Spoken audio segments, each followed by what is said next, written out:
नमस्कार, मैं हूं सिंपल मारुद्या और आप देख रहे हैं एमडीपी न्यूज़ 24। एमडीपी न्यूज़ 24 की एक खास पेशकश एक मुलाकात में आपका स्वागत है।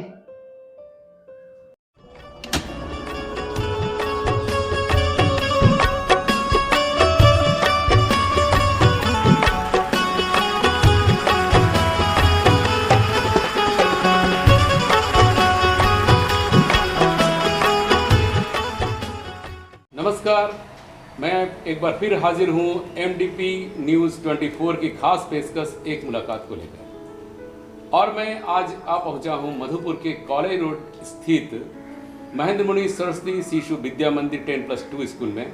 और हमारे मेहमान हैं विद्यालय के प्रधानाचार्य, आप हैं शिव कुमार चौधरी जी।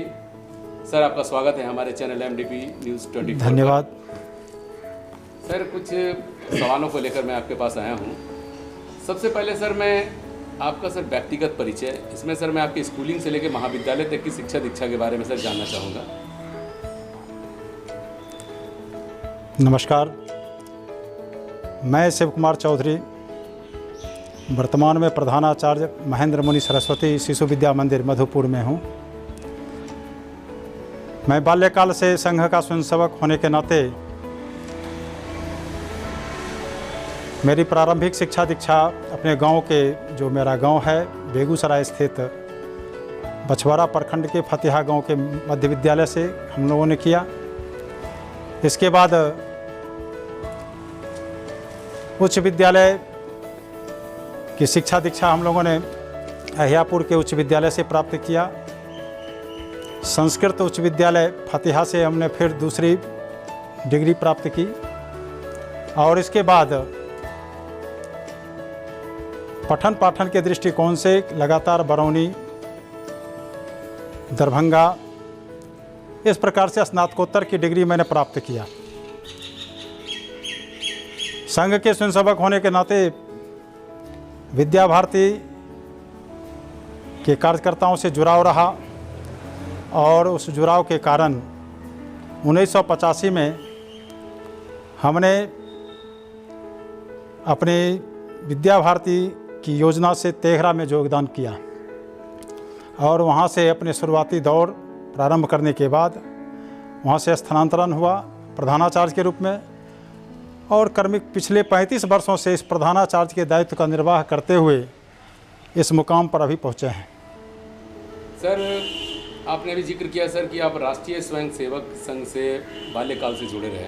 तो सर, राष्ट्रीय स्वयंसेवक से सर आप कैसे जुड़े और किस तरह सर, क्या उसमें आपने कुछ प्रचार किया, ऐसा भी कार्य किया हो या जो क्या कुछ पदभार लिया हो सर राष्ट्रीय स्वयंसेवक में? सर, प्रारंभिक काल में, बाल्यकाल में स्वयंसेवक होने के हमारे तत्कालिक वहाँ के एक स्वयंसेवक हुआ करते थे और रामजी लाल सरस्वती शिशु मंदिर में एक आचार्य के पद पर थे महेश प्रसाद सिंह जी, जो स्वयंसेवक थे,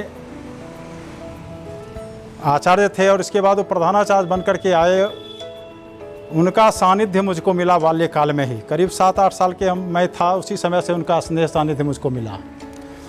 और उनकी प्रेरणा से मैं इस संस्था को चुना।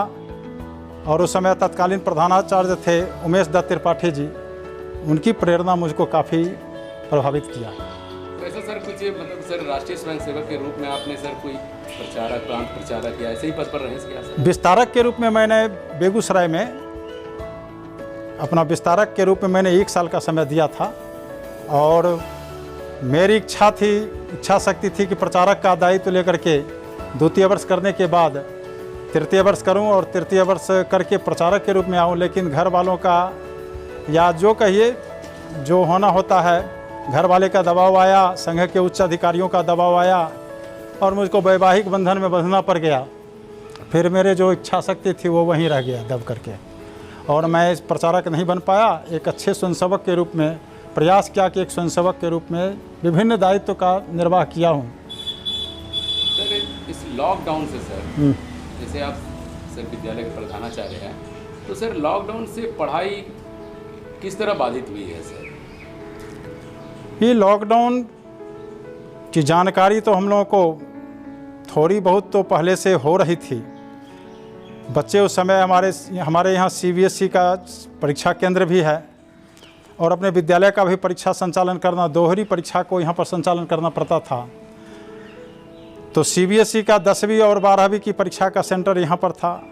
मैं CS यहाँ का हूँ और CS होने के नाते दोनों दायित्व को संभालते हुए 20 तारीख को अंतिम जब परीक्षा हुई, इसके बाद थोड़ा सा वातावरण में लगा जो मतलब कुछ ज़्यादा ही होने वाला है, कुछ ज़्यादा होने वाला है। और ठीक एक दिन पहले जो है हमारे देश के माननीय प्रधानमंत्री जी का उद्बोधन आया कि एक दिन 22 तारीख को हम सभी जो है पूरे देश के हमारे जो है जनता कर्फ्यू के रूप में हम लोग स्वीकार करेंगे। तो वो ध्यान में आया, फिर हम लोगों ने जनता कर्फ्यू मनाया और इसके बाद दूसरे तीसरे दिन के बाद तो फिर विषय ही गंभीर हो गया और उसको जो है तत्काल प्रभाव से माननीय प्रधानमंत्री जी को घोषणा करना पड़ा कि लॉकडाउन रहेगा। तो सर शायद कुछ विषय बाकी रह गए क्या सर परीक्षा के सर? हाँ, परीक्षा का अभी 10th क्लास का एक शेष रह गया जिसको CBSE ने निराकरण कर दिया है। कंप्यूटर का एक शेष रह गया था और 12th का जो है 2 विषय अभी रह गया था। तो वो परीक्षा कॉमर्स के हमारे एक रह गया था और एक उसी में हिंदी का था। तो ये 2 परीक्षा जो अभी शेष रह गई है, अब लगता है कि जो शायद उस परीक्षा के लिए CBSE अपने योजना अनुसार परीक्षा संचालित करेगी। सर शिशु मंदिर सर, ये सर राष्ट्रीय स्वयंसेवक संघ के द्वारा संचालित होता है। तो इस तरह की और सर कितनी शैक्षणिक संस्थान है जो राष्ट्रीय स्वयंसेवक संघ के द्वारा संचालित है सर? ये विद्या भारती अखिल भारतीय शिक्षा संस्थान जो पूरे देश भर में शिक्षा का स्वैच्छिक शिक्षण संस्थान जो है अखिल भारतीय स्तर का है। इसमें हमारे वर्तमान में करीब 17,000 विद्यालय जो हैं हमारे औपचारिक रूप से कार्य कर रही है। अनौपचारिक रूप से सब मिलाकर के 30,000 से ऊपर विद्यालय है। कुछ ऐसा नाम सर जो चलता है सर राष्ट्रीय स्वयंसेवक संघ के द्वारा चलाया जाता है? शिशु मंदिर हुआ सर, और भी सर कुछ ऐसे विद्यालय हैं सर शायद? विद्या भारती के द्वारा जो चलाए जाते हैं, संघ के द्वारा अलग एकल अभियान के तहत चलाए जाते हैं, विश्व हिंदू परिषद अलग ढंग से चलाते हैं। शिक्षा के क्षेत्र में बहुत प्रकार के काम चल रहे हैं, लेकिन विद्या भारती के द्वारा जो एकल अभियान, एकल विद्यालय भी चलते हैं, संस्कार केंद्र चलते हैं, झुग्गी झोपड़ी जहाँ कोई नहीं पहुँचता वहाँ विद्या भारती के कार्यकर्ता पहुँचते हैं। हाँ, वनवासी कल्याण आश्रम कल्याण जो है वो भी चलाते हैं, लेकिन हम लोग जो वनवासी क्षेत्र में चला रहे हैं वो सरस्वती संस्कार केंद्र के नाम से चलाते हैं। ये तो सर राष्ट्रीय स्वयंसेवक संघ के द्वारा कुछ ऐसे शैक्षिक संस्थान है जहां बिल्कुल मुफ्त पढ़ाई होती सर, कोई शुल्क नहीं लिया जाता, कोई ऐसे है संस्था सर? बिल्कुल, बहुत विद्यालय है। हम लोग तो ये जो औपचारिक विद्यालय है, इस औपचारिक विद्यालय में भी हम बच्चों को, गरीब बच्चों को जो है करीब बहुत अधिक राहत देते हैं। सरकार के जो अपना नियम है, संविधान है, उसका पालन करते हुए हम लोग ऐसे भी गरीब बच्चों को पठन पाठन में सहयोग करते हैं। और जो झुग्गी झोपड़ी क्षेत्र है, गिरी कंदरा क्षेत्र है, जहाँ कोई शिक्षा का दीपक नहीं जला सकता है, वहाँ पर निःशुल्क बच्चे को कॉपी किताब बांटते हैं, भेष बांटते हैं और उससे बच्चे को हम लोग पठन पाठन करते हैं। हाँ सर, एक प्रश्न मैं आपसे जानना चाहूँगा, आपके विद्यालय में सर वैसे बच्चे जो सनातन धर्म से नहीं आते सर, दूसरे समुदाय के भी बच्चे यहाँ पढ़ते हैं, तो उन्हें सर कैसे आप संभालते हैं सर, या उनको कैसे अपने सर नियमों का पालन करवाते हैं? कारण होता है शिशु मंदिर की अपनी एक शैली है सर, जो कि करना सभी छात्रों के लिए अनिवार्य होता है। तो कहीं ना कहीं सर दिक्कत आती है क्या वैसे छात्रों के साथ सर? देखिए, विद्या भारती की योजना जो है सबको लेकर के चलना है। पूरे हमारे देश की जो 135 करोड़ जो देशवासी हैं, जो हमारी सोच में है, राष्ट्रीय स्वयंसेवक संघ की सोच में है, वो सभी हमारे भारतीय जो है भाई बहन हैं। न कोई संप्रदाय के हैं, न कोई जाति का है, न कोई पंथ का है। विद्यालय जो होता है सबके लिए होता है। हमारे विद्यालय में भी हिंदू समुदाय से बच्चे पढ़ते हैं, मुस्लिम समुदाय के बच्चे पढ़ते हैं, क्रिश्चियन बच्चे पढ़ते हैं, सिख बच्चे पढ़ते हैं, सभी प्रकार के बच्चे पढ़ते हैं। हमारे यहाँ जो बच्चे पढ़ते हैं, आप आकर के देखिए हमारे विद्यालय में कभी चलते हुए में, जो हमारे बच्चे जो मुस्लिम समुदाय से आते हैं उनकी निष्ठा को देखिए। कभी उनको ये आघात नहीं किए करते हैं कि जो तुम लोग जो है सो मतलब नमाज नहीं पढ़ सकते हो, तुम मस्जिद में नहीं जा सकते हो। ये विषय मेरा नहीं है। हमारा मंदिर मस्जिद का विषय नहीं है, हमारा है शिक्षा का विषय है।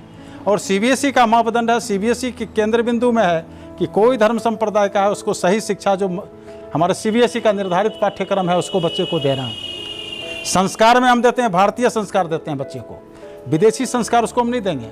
चाहे जो भी हमारे यहाँ जन्म लिए हैं बच्चे, हमारे भारतीय संस्कार से जुड़े हुए हैं और उसको वही संस्कार हम देते हैं और वो प्राप्त करते हैं। सर वर्तमान में शिक्षा का जो परिदृश्य है सर, तो कितना मुश्किल हो रहा है सर आप लोगों को, जो आधुनिकता से लैस बच्चे हैं जिन पर आधुनिकता बहुत ज़्यादा हावी है, उनको संभालने में सर कितना दिक्कत होता है?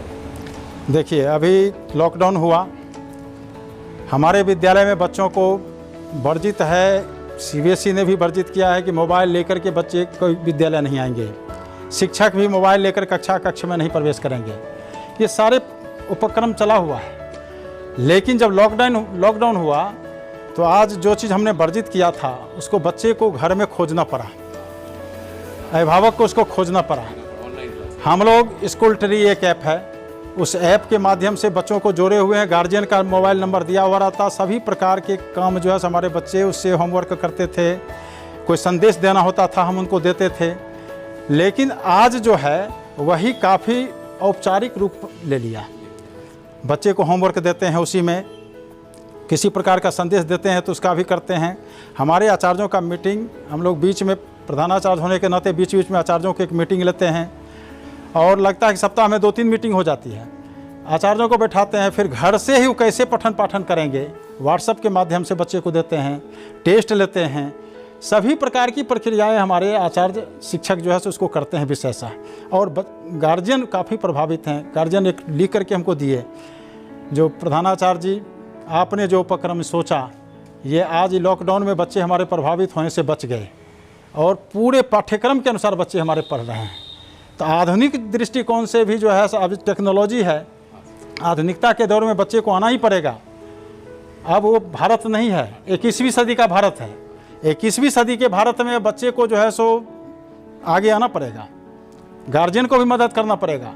अब उस प्रकार से चाहेंगे, मतलब हम आश्रम में बैठा कि हाँ आश्रम पद्धति को लेकर के चलना है, हमको संस्कार को उसको लेकर के चलना है, लेकिन टेक्नोलॉजी को भी साथ में लेकर चलना है, ताकि आज टेक्नोलॉजी की आवश्यकता एकाएक पड़ जाने के बाद बच्चे नहीं जानते तो फिर कैसे पढ़ पाते। तो किस सर कक्षा से सर ये ऑनलाइन क्लासेस चल रही है सर यहाँ पर सर? LKG से, नीचे से शिशु प्रवेश से बच्चे को, उसमें भी गीत नृत्य के माध्यम से देते हैं। हमारे दीदी जी गीत नृत्य बच्चे को गा करके स्वयं करके वीडियो डालती हैं और बच्चे को भी उसको दोहराने के लिए कहती हैं, बच्चे उसको दोहराते हैं, वो हमारे पास वीडियो आता है। वो मतलब उसमें करते हैं? हाँ, यहाँ से लेकर 12th क्लास तक जो है, साइंस कॉमर्स हमारे 12th तक में है और बच्चे काफ़ी लाभ ले रहे हैं उससे। सर पहले की बनिस्बत कहीं ना कहीं लगता है सर, क्या स्कूल में सर अनुशासन में सर कमी आई है? तो ये सर प्रभाव क्या है सर? जो ज़्यादा मॉडल बच्चे हैं, मॉडर्न अपने आप को समझते हैं, इसका प्रभाव है? क्योंकि सर देखा जाता है अधिकतर जब रोड में बच्चे निकलते हैं और वो आपस में जिस तरह के अपशब्द का प्रयोग करते हैं सर, या फिर स्कूल छोड़ने के बाद सर जब आपसे वो निकल जाते हैं सर, कॉलेज में जाते हैं, तो वहाँ उनका सिर्फ अनुशासन भंग हो जाता है सर। इसके बारे में थोड़ा बताएं सर। लगता है कि पहले से कमी आई है सर अनुशासन में सर। कहाँ यहाँ की बात कर रहे हैं? यहाँ की बात नहीं कर रहा सर, शिक्षा क्षेत्र में। शिक्षा क्षेत्र में सर जो हुआ है ऐसा है, देखिए बच्चे 6 घंटे 7 घंटे हमारे घर में रहते हैं, शेष अपने गार्जियन के पास रहते हैं। घरेलू प्रवेश जो है काफ़ी प्रभावित बच्चे को भी करता है। सिर्फ स्कूली प्रवेश नहीं करता है, स्कूल में तो उसको 1 मिनट का फुर्सत नहीं मिल पाता है। टेक्नोलॉजी है, मोबाइल है, ये जो है सो कुछ अच्छे चीज़ का जो बच्चे ग्रहण करना चाहता है वो भी है उसमें, जो बुरे चीज़, लेकिन बुरे ज़्यादा प्रभावित कर देता है बच्चे को। यदि कोई बुरा चीज़ है तो बच्चे को ज़्यादा प्रभावित करता है, और जो आपका अच्छे चीज़ हैं वो जल्दी ग्रहण नहीं करना चाहता है, तो बुरे प्रभावित करता है। उसी में 10-5 बच्चे, यदि 100 बच्चे हैं उसमें 5 बच्चे को प्रभावित ज़्यादा कर देता है। वही थोड़ा सा 1-2 समाज में निकल गया और किसी भी, हाँ, तो उसके कारण होता है बहुत ज़्यादा बच्चे प्रभावित नहीं होते हैं। और ख़ास करके विद्या मंदिर तो जहाँ भी विद्यालय हमारे चलते हैं वो अपने आप में एक उदाहरण है, लोग उसका उदाहरण देते हैं, अनुशासन के क्षेत्र के लिए ही जाने जाते हैं। इसमें नो डाउट सर एक बात मेरे मन में भी चल रही है और बहुत से लोगों के मन में भी आता है कि जब या तो बहुत से सरकारी विद्यालयों में जो बच्चे पढ़ते हैं, मतलब प्रारंभिक शिक्षा के बाद, प्राइमरी शिक्षा के बाद, या कुछ छोटे प्राइवेट स्कूलों के बाद जब वो आगे आना चाहते हैं, आगे का शिक्षा के लिए आना चाहते हैं, सबसे पहले उनके दिमाग में शिशु मंदिर ही आता है सर। अधिकतर देखा गया लोग शिशु मंदिर को चुनते हैं, भले यहाँ एडमिशन ना मिले तो फिर कहीं जाते हैं, लेकिन प्रायोरिटी सर हमेशा प्राथमिकता सर देते हैं शिशु मंदिर। ऐसा क्यों सर? देखिए, हमारी शिक्षा पद्धति जो है मिट्टी से जोड़ने वाली शिक्षा पद्धति है। बच्चे हमारे इस धरती को माँ मानता है और माता मान करके इसको अंगीभूत किया है। हमारी शिक्षा पद्धति में मिट्टी से जुड़ी हुई शिक्षा है। हमारे जो बच्चे निकलते हैं, आज देश के कोने कोने में अच्छे अच्छे पदों पर हमारे बच्चे हैं।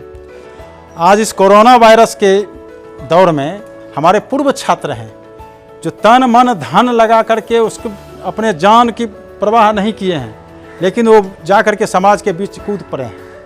आज हमारे जो इससे जुड़े हुए हमारे कार्यकर्ता हैं, समिति के प्रबंधकारिणी के लोग होते हैं, आज वो जो है सो एक एक जगह जा करके अपने जो दिखाते हैं सेवा का भाव जो उनके अंदर है।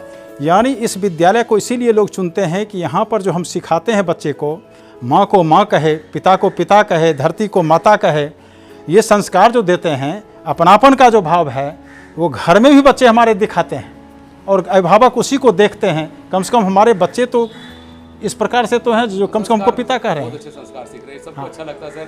अभिभावकों की यदि अच्छे संस्कार मिल रहे हैं तो निश्चित सर वो प्राथमिकता देते हैं। सर एक अंतिम सवाल सर, एक छात्रों के लिए सर एक आप संदेश सर, वो जो अभी लॉकडाउन सर बढ़ सकता है, ऐसा कि अंदेशा कल जताया है हमारे माननीय मोदी जी ने, तो बढ़ सकता है सर, तो एक संदेश सर छात्रों के लिए सर आप दें। मैं तो बच्चों से आग्रह किया हूँ कि मेरे बच्चों, ये जो है अभी जो है विश्व इस आपदा से ग्रसित है, अप्रभावित है। भाग्य मनाओ हमारे देश का ऐसे सुयोग्य प्रधानमंत्री आए जिन्होंने समय पर इस चीज़ को जो है सो उन्होंने घोषणा की, लॉकडाउन किया। उनका कहना था कि घर में रहो, 2 गज की दूरी में बना करके रखो, मास्क का उपयोग करो,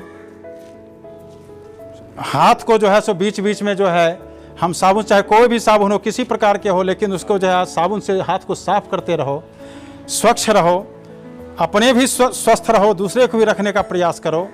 हम ना किसी के घर जाएंगे, ना किसी को हम अपने घर बुलाएंगे, ये आदत हमारी होनी चाहिए। वाहन का उपयोग हम नहीं करें, अनावश्यक रूप से जैसे तैसे हम सड़क पर नहीं घूमें। यदि ऐसा करते हैं तो ये कोरोना जो वायरस है, ये हमारे यहाँ बहुत दिन का मेहमान नहीं रहेगा, देखते देखते यहाँ से वो भाग जाएगा। मैंने बच्चों का संदेश दिया, बच्चे मेरे पालन भी कर रहे हैं। ये थे हमारे साथ महेंद्र मुनि सरस्वती शिशु मंदिर के प्रधानाचार्य शिव कुमार चौधरी जी।